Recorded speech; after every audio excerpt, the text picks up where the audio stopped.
Hello friends, happy Deepavali. இந்தியாவில் இன்னும் பல துறைமுகங்களில் சம்பள உயர்வு அரியஸ் தொகை வழங்கப்படலை. ஆனால் சென்னை துறைமுகத்தில் மட்டும் கடந்த ஜனவரி மற்றும் ஏப்ரல் மாதங்களில் சம்பள உயர்வு அரியஸ் தொகை முழுவதும் நமக்கு வழங்கப்பட்டு உள்ளது. இது எப்படி தெரியுமா? 5 வருடங்களுக்கு முன்பு எண்ணூர் காமராஜர் துறைமுகத்தை தனியாருக்கு விற்பதற்கு முயற்சிகள் நடந்தன.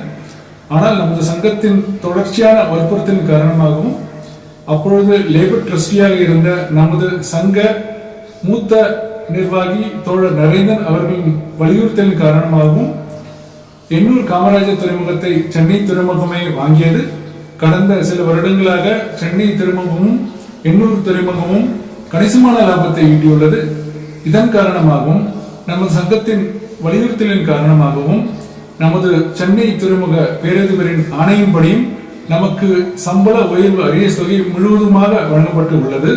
இதை போலவே எதிர்காலத்தில் நமது சம்பளம் மற்றும் பென்ஷன் உரிமைகளை பாதுகாத்திடவும் நமது எதிர்காலம் சிறப்பாக அமையவும் அடுத்த வாரம் வரவிருக்கின்ற யூனியன் செக்-ஆஃபில் அனைவரும் பெருந்திரளாக நமது சென்னை துறைமுக CUTU சங்கத்தில் இணைந்து சங்கத்தின் கருத்தை வலுப்படுத்துமாறு தாழ்மையுடன் கேட்டுக்கொள்கிறோம். நன்றி.